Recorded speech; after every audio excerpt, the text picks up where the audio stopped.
Oh, look, watch me again, Mark. Take pictures of me jumping up and down the sand dunes.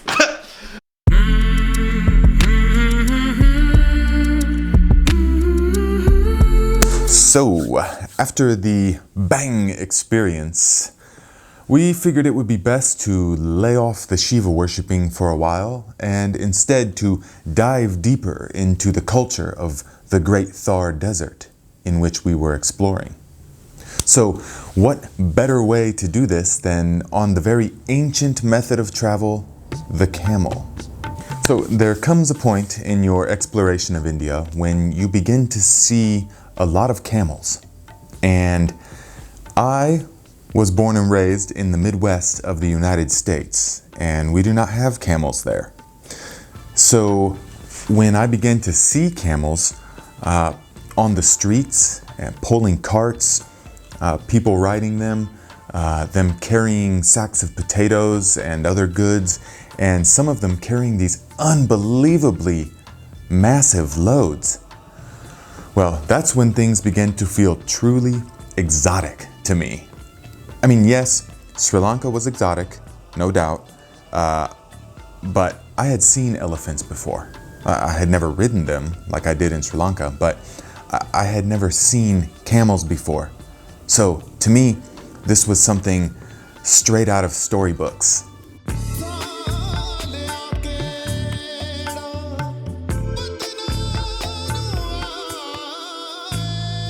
So when the guidebook started talking about, wow, you can take a camel safari, well, we thought, a camel safari? That sounds lovely. So we find a guy that apparently has a couple of camels, and he agrees to take us on a safari.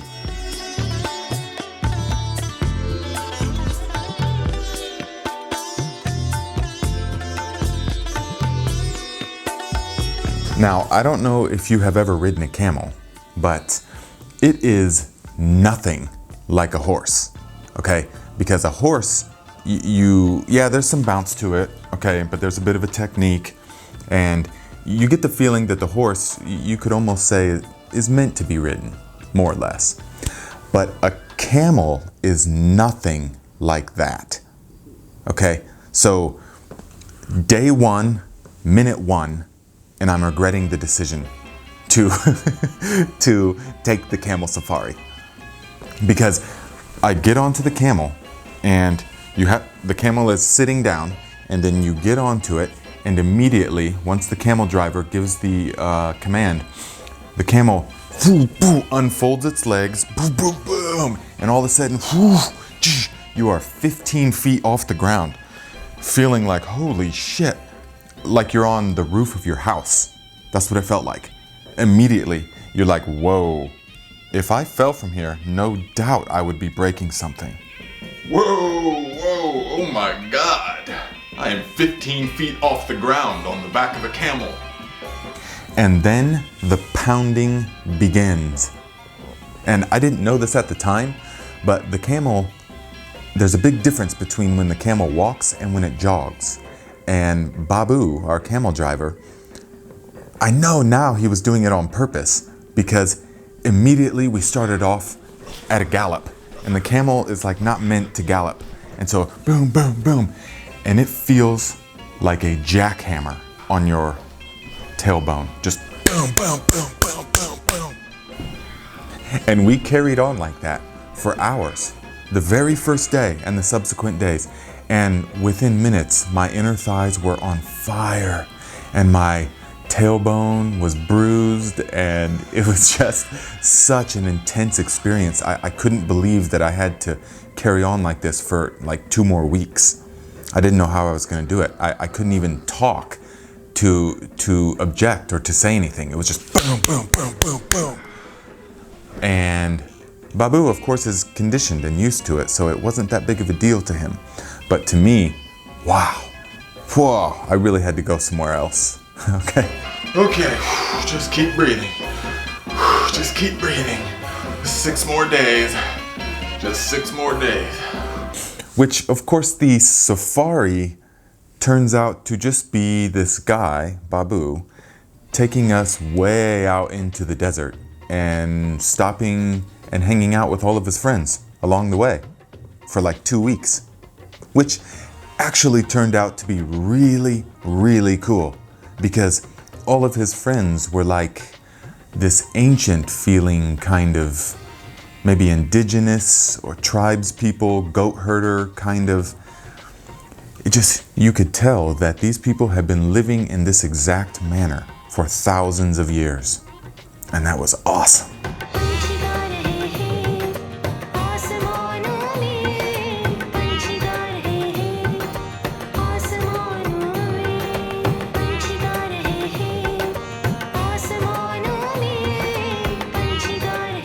We slept out under the stars every night, just threw down blankets in the sand.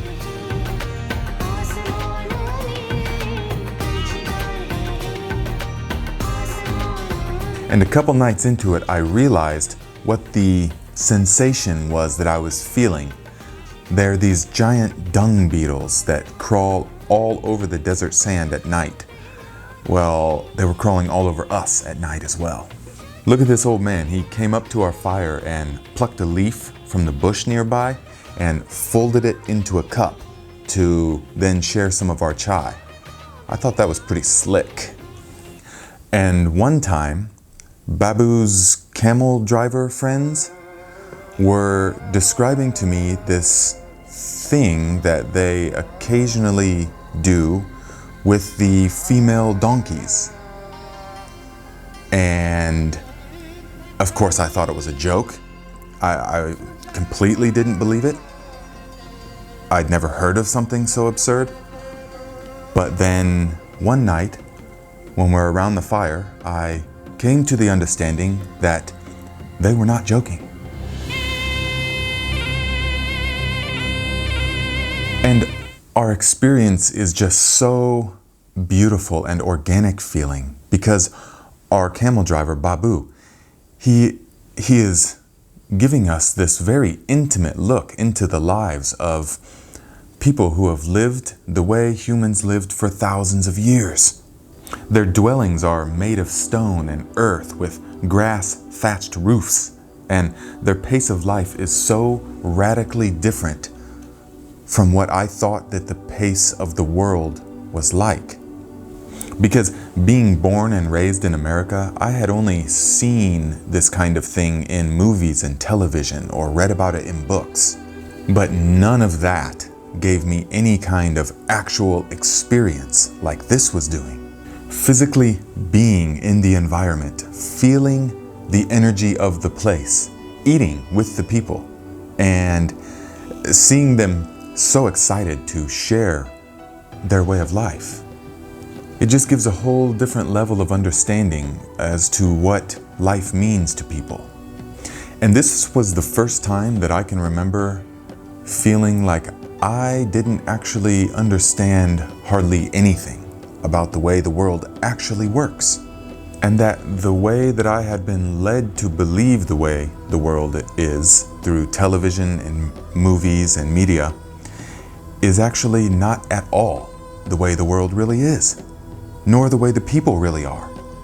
And so for that reason, I felt, when we came to the dunes, I felt like a puppy experiencing snow for the first time. You know what I'm talking about. Where they're just prancing around, so happy to be alive. What is this? What is this? This is amazing. Look, watch, Mark. I'm gonna jump up and down the sand dunes. Watch.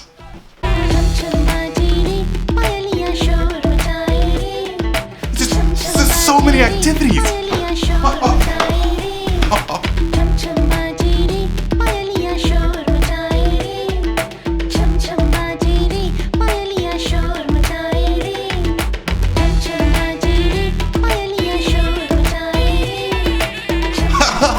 Oh, look, watch me again, Mark. Take pictures of me jumping up and down the sand dunes.